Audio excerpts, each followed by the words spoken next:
It's the Andy and Dave Daily. Dave is back home at Cackley Central there, where he's got his Jesus calendar behind him. He's got a picture of the old homestead out there. And I got a question for you. You know, you had a little, understandable, you had a little hiccup down there at the TV station when today, so you're doing it at home. But, I mean, I can see your house in the background there in the picture. Right. And God, and forgive me for the day, but you know what? When your mom goes on to her greater reward somewhere down the line. Oh, yeah, it'll be the decades down the road. She's going to be here forever. You know, that's just great. But have you had to talk with your brothers and sisters about what it's going to be like when they kick your ass out of that house? I mean, dude, because let's be honest. You want the truth? I mean, you got the Waltons for a family, right? What are there, 15 of you? There's 8 kids. 8 kids. And they are not about to let you just have the house, are they? Can I explain something to you? When we don't even get involved in that type of discussion. Okay, so they're just waiting to sack you when it happens. No, this is because I had talked about moving a few years back. All right. Like not too long after, but they had told me, they said, I had multiple family members telling me this. Said, if you don't need to move on, don't. Really? We like the idea that you're there. Because keep in mind, my mom's 81 years old. Right. She works at the custom countertop shop family business 5 days a week. Okay. 8:30 to 5. She comes home, she gardens, she does stuff. She's 81. I get it. She kind of overdoes things at times, and she needs somebody to kind of, right, remind her that she needs to just slow down a little bit. You don't need to, you don't need to take a nap. You don't need to go to bed early. Just, relax a little bit. So, yeah, I've had that mentioned to me, and I've heeded it. I'm like, okay. I'm comfortable here right now, so okay, not a big deal. But when the day comes, what? What? There would not be, honestly. Living in a van down by the river, aren't you? Can I tell you something? Whatever it would be, there would never be any infighting in the family about any of that stuff. There really wouldn't be. Right. I guarantee it. Really? I guarantee it. Right. And whatever my mom's wishes would be whatever they would be, and everybody, to a man and a woman in our family, would be cool with it, whatever her desires were. Absolutely. We've been given more from our parents than any one of us has deserved, quite frankly. So, I know the feeling. So I've got no qualms at all. All right, well, good. On the other hand, I keep making sudden moves around mine. They don't need to buy. Stop spending so much money. Yeah, I know. Dad, you did not need to spend $600 on a lawn edger. You just didn't. What a waste. Frivolous waste of money. Oh, man. So anyway, all right, so because I'm kind of looking at, I mean, you got a lot of room there in the old family house. I mean, taking a look at that picture. It's not a huge house. It's decent, Yeah. It's amazing that 8 kids and, a mom and a dad and the occasional stray cat were able to live here. Oh God, we've had every cat eventually becomes roadkill. Yeah. Because we live right off of M37. Right. So, but our latest cat Reese has been around for like a dozen years and is really fat and doesn't really move much. So, kind of sloth. It's like a sloth-like cat. It's never going to go out into the road. I'm Reese the cat. Yeah. Yep. Give me bologna. That's pretty much it. No, the bologna's mine. Is it? He doesn't get Cat doesn't get any of my bologna. All right, fine. What are we going to do here? Some news? Yeah, let's get into it. The U.S. Senate on Tuesday overwhelmingly confirmed Christopher Wray as FBI director. Wray replaces James Comey, who was fired by President Trump amid the investigation into possible Russian interference in the 2016 election. The 50-year-old former Bush Justice Department official was confirmed by a vote of 92-5. So hopefully that can clean up some of the issues they've been having over there. And we'll see. Older people are dying on the job at a higher rate than workers overall, even though workplace fatalities as a whole are going down. Experts say worsening vision, hearing impairment, balance issues, and chronic medical problems are the main causes. In 2015, 35% of workplace accidents resulted in fatalities involved a worker 55 or older. The government estimates that by 2024, 25% of the labor market will be 65 and older. I mean, as a population, we're aging. People are living longer. When the retirement age was put in, I mean, it was basically you lived to, because it was like 62, you lived to 65, and then you would die. And now, I mean, and it's going to keep going up. I mean, they got to jack that retirement age up to at least 72. Yeah, but you know what? There comes a point too where people just get done with working. I mean, your mom is really. She's an exception. She's an exception to the rule because it's a family-run business and it's a source of pride for her. And let's be honest, if she turned the ropes over to you, hey, now we would rapidly plummet that business into oblivion. But dude, do you know why people are working this long? People are working they have to. Because there's no retirement funds left. Because people that were promised pensions and retirement funds and 401ks and all this other been mismanaged. Stuff. Because all of a sudden, well, we can't fund it anymore. Sorry, you're screwed. And that kind of stuff is criminal. I mean, if these people worked for their entire life for a pension, if they work for their entire life with a 401k and all this, all this other kind of stuff, that can't just end up gone all of a sudden because something went wrong along the way and some guy's golden parachute got opened on his way out the door. That's unfair. And that's why people are having to work till they're 70, 80 years old. It sucks. It's unfair. Part of the problem is the money has been so horribly mismanaged, and there's been so much government. There's been so much government waste. We're talking about. I'm not talking about pensions. I'm not talking about 401k. The government. How can you not blame the government? How can you blame the government? Has horribly mismanaged everything. Right. Listen, okay, you clearly don't have any idea what you're talking about here. All right, you got banks like Goldman Sachs and all these other big high-end investment bankers and all this other kind of stuff. They decide where all this money is going to go and come and go. They make these investments. They make risky investments. What was it, Citibank, that we had to give $250 million to not too long ago to bail them out? That doesn't have anything to do with your Social Security. That has to do with what you've invested. And when did I mention Social Security earlier? Well, that's what I was talking about with government mismanagement. That's because that's one of the reasons we are going to have to keep working and we're not going to retire is because we're not going to have our Social Security. That's gone. That. But I'm talking about the 401ks and that's different. The retirements and all this other kind of stuff that people work their asses off for their entire career, and all of a sudden at the end of it they're like, "Well, the pension fund dried up. Good luck, everybody." Well, that's a separate issue, and that's there was some issue.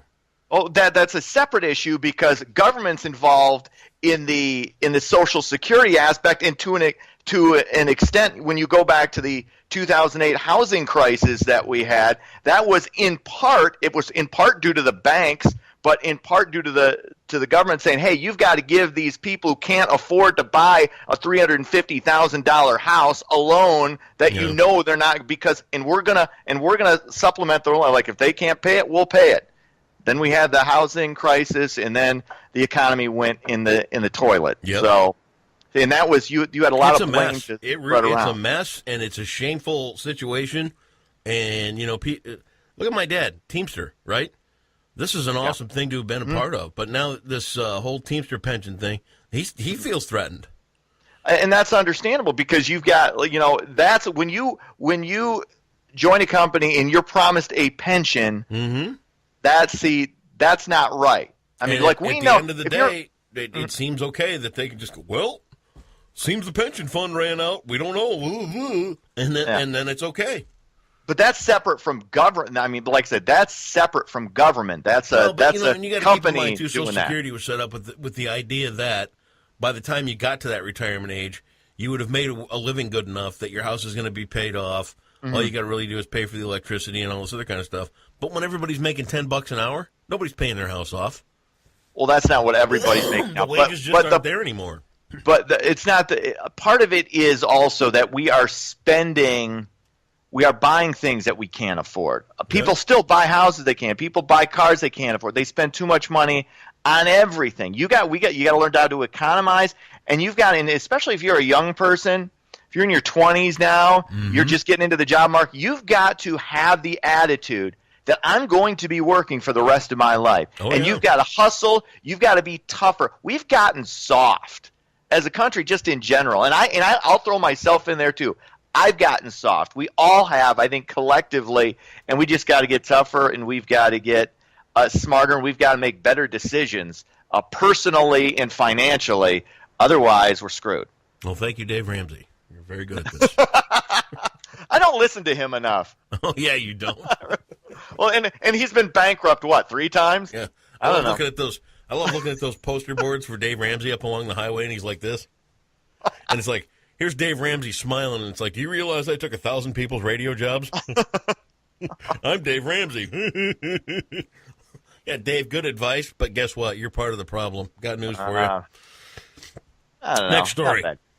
State of Michigan will wait another month before posting rate increases proposed by health insurers that sell coverage on a government marketplace. This is due to President Trump's threat to stop billions of dollars in government payments to insurers. Open enrollment for 2018 begins November 1st through December 15th. That's an idle threat. He's not going to follow through on that. So you heard Trump yesterday? The White House is a dump. No. Seriously, nobody could be surprised. We elected a cartoon character. Don't be surprised by anything he does, and don't let it affect your life because it doesn't. He hasn't done anything I yet. heard yesterday, and I haven't heard the audio myself, but I heard there was an interview going on with some top level something or other at the White House yesterday, and on NPR, and they said, "Look, don't take anything he says seriously." You don't. Half of it's just bloviating. That's what he does. Same with Twitter. We'll see if the new White House communications director. That's what I heard. This thought brought out yesterday that the new communications director. Here's the problem. Let's say Trump stops tweeting. Things seem to kind of start to come together a little bit. Trump's not going to get the credit. This guy is, and it's going to piss Trump off. Oh yeah, and that's when he's going to, that's because he's going to want the credit for this, and he's not going to get it. And it'll be because they're going to say, "Oh, somebody's pulled the reins in on Trump." Steve Bannon went through the same thing. Bannon was starting to get some of the limelight, and Trump put the kibosh on that. So he's an attention. I mean, look, Trump's like him. Hate him. He's an attention whore. Everybody can pretty much agree on that. So this has been an interesting first 7-8 months of this presidency. I have no idea what's going to happen. I'm not scared. I'm scared. There's nothing to be scared of. Okay. God's sakes. Take care of your own life. Speed limits are on the rise in Norton Shores. City staff evaluated speed limits in 11 areas and recommended increases in 8 of those zones. The majority of the increases are in the 35 to 45 and 45 to 50 mile per hour range. Expect these changes within a month. At least half of those changes are on Harvey Street. Yeah. So I see those to me when I was bitching about increase in speed limits on the expressways going from 65 to 75 or 70 to 75. To me, that's asinine because people are going to go 90. These are reasonable. 45 to 50 is what you should be going in some of those areas that are 35 anyway. So that's not going to be as much an issue. Listen, here's where you got your pointed head sticking out again. Okay, you feel your head. Feel it up there. No, I'm not going to. Feel that big point. I'm not your dancing monkey. What? What's these roads that people are talking about that you say it's okay to go 5-10 miles an hour faster? These are residential roads. These are where kids are playing basketball and riding roller skates and skateboards and stuff like that. A kid goes running out on the road, and if you're on the highway, everybody's going one direction and they're doing 80 miles an hour. Okay, fine. You're going in one direction. There's not that much to worry about here.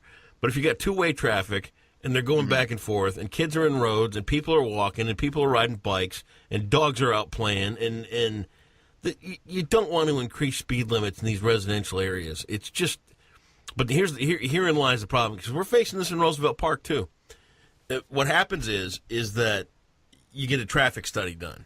Okay, the state of Michigan comes in, they do the traffic study, and what they do is they put the radar guns up and they put those rubber things down on the road. Yeah. And you go bump over the top of them.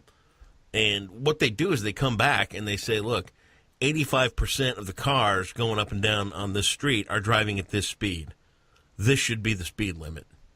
Okay? Everything in Roosevelt Park right now is 25 miles an hour. Yeah. If we did that traffic study in Roosevelt Park and it came back that everything should be 35 to 40 miles an hour, think about that with nothing but a residential neighborhood and all the kids and everything else out playing in that. And if it comes back that we have to raise those speed limits because the state said so, then we got to raise the speed limits. Mm. Does that make sense to you? Dude. All right, you got Max out, and he's, right. Okay, granted, you're basically living along the side of a highway, and he knows not to go out by the road. But if you lived in a tight little residential neighborhood like this, you got to roll that in there, man. Well, if you're in now, speed limits in these small neighborhoods like that's not the best idea in the world.